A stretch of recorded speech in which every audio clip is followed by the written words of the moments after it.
Shalom, amados. Continuamos com a leitura do livro Jesus, aquele que cura, de E.W. Kenyon. Agora, parte 10. Capítulo 16. Profecias relativas ao curador que estava vindo. Após Deus ter contado a Israel que a razão para a doença e enfermidade era que eles haviam se rebelado contra a palavra de Deus, condenando o conselho do Altíssimo, ele declarou no Salmo 107, capítulos 17 a 20. Os estultos, por causa do seu caminho de transgressão e por causa das suas iniquidades, serão afligidos. Eles se retiraram da proteção da aliança. Creio que está no plano do Pai que nenhum crente jamais fique doente, que viva sua plena extensão de existência e, por fim, entre em desgaste e adormeça. Não é da vontade do Pai que soframos com câncer e outras terríveis doenças que trazem dor e angústia. A sua alma aborreceu toda a comida e chegaram até as portas da morte. Então clamaram ao Senhor na sua angústia, e Ele os livrou das suas necessidades. Os homens estavam doentes por causa das leis quebradas, por pecar contra a palavra de Deus. Estou falando agora dos judeus. Enquanto guardavam as leis da aliança, nenhuma doença esteve entre eles. Mas quando pecaram, seus corpos ficaram cheios de doenças. Contudo, eles tinham o direito de se voltar ao Senhor e encontrar sua cura. Durante a primeira aliança, praticamente todos os profetas que se destacavam tinham a habilidade de curar os enfermos. Isaías, capítulo 53, nos fornece uma descrição do Messias que viria. É uma descrição bastante gráfica. O versículo 3 diz: Ele era desprezado e o mais indigno entre os homens, homem de dores, experimentado nos trabalhos e, como um de quem os homens escondiam o rosto, era desprezado e não fizemos dele caso algum. Verdadeiramente, ele tomou sobre si as nossas enfermidades e as nossas dores levou sobre si.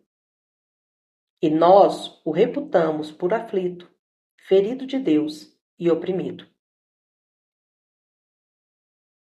Esta escritura tem a ver com o problema da doença que confronta a igreja e o mundo hoje em dia, assim como também o problema do pecado. Ele levou nossas enfermidades e nossas doenças. Ele foi afligido, ferido de Deus e oprimido com nossas doenças. Foi Deus que colocou nossas doenças sobre Jesus. O versículo 10 diz: Todavia, ao Senhor agradou o moê-lo, fazendo-o enfermar. Quando a sua alma se puser por expiação do pecado, verá a sua posteridade, prolongará os dias, e o bom prazer do Senhor prosperará na sua mão. Deus o fez enfermo com a nossa enfermidade. Ele foi afligido com as nossas doenças. Quanto a nossos pecados, ele foi ferido pelas nossas transgressões e moído pelas nossas iniquidades. O castigo que nos traz a paz estava sobre ele, e pelas suas pisaduras fomos sarados. Ele lidou com o corpo do homem, com a sua alma e espírito. Ele colocou nossas iniquidades e nossas doenças sobre Jesus. Ele foi afligido, ferido, e oprimido, com nossas doenças e nossos pecados. Conforme 2 Coríntios, capítulo 5, versículo 21. Aquele que não conheceu o pecado, o fez pecado por nós, para que nele fôssemos feitos justiça de Deus. Ele já curou você. Na mente do Pai, você está curado. Jesus sabe que levou nossas doenças. Como deve magoá-lo ouvir você falar sobre carregá-las você mesmo?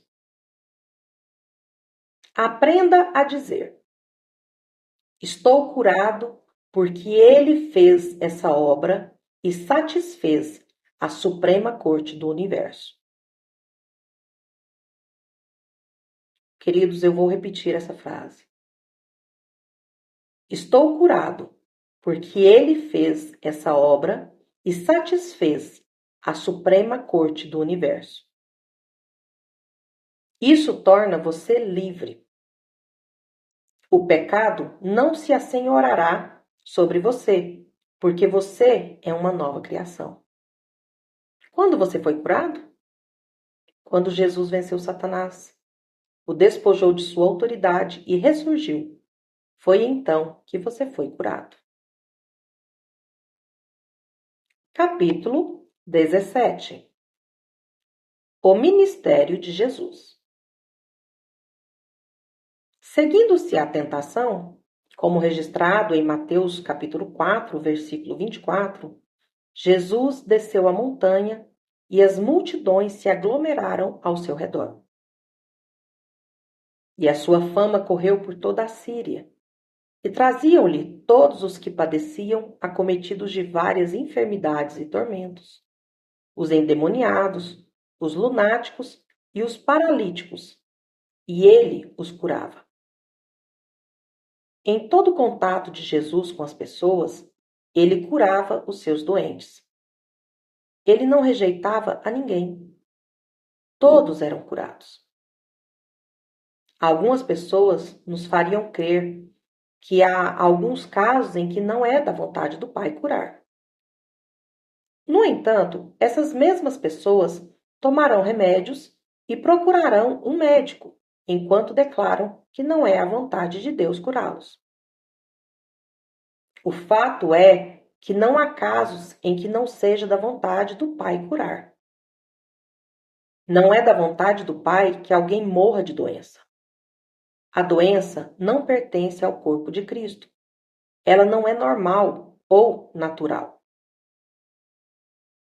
Quando Jesus disse: "Eu sou a vinha e vós sois os ramos", quis dizer que estamos unidos a Ele tão próxima e vitalmente como o ramo está ligado à vinha.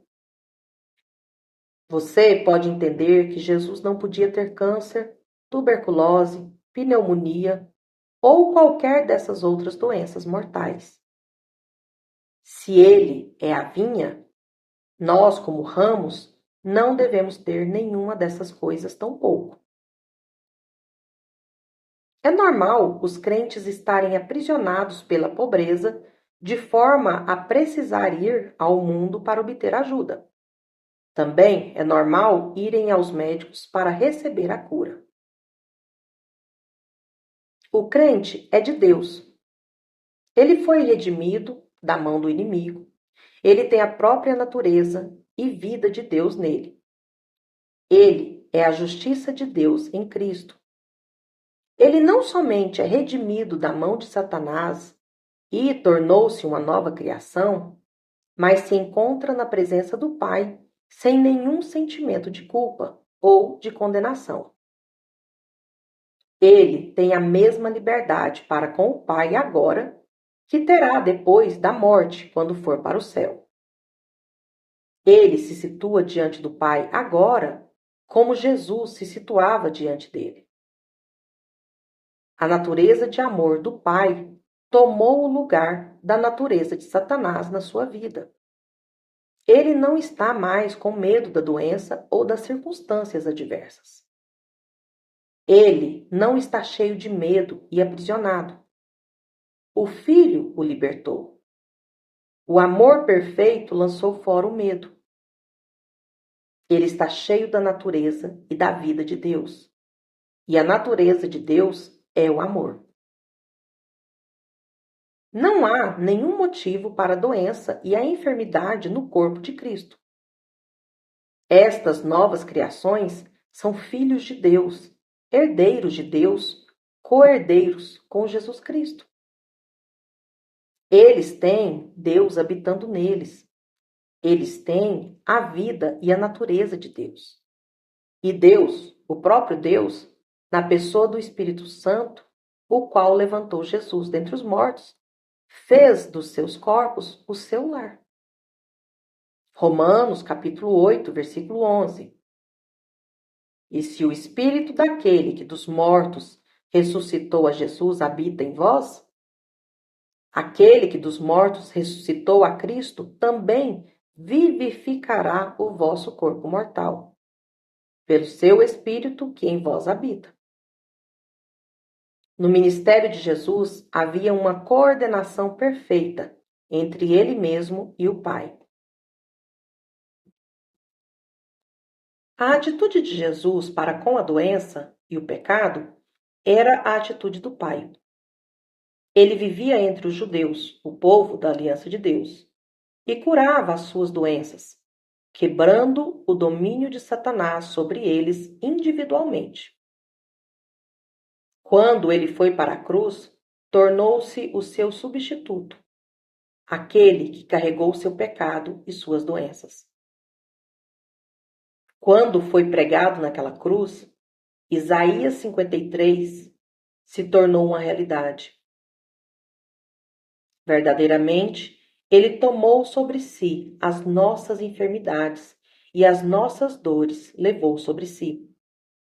E nós o reputamos por aflito, ferido de Deus e oprimido.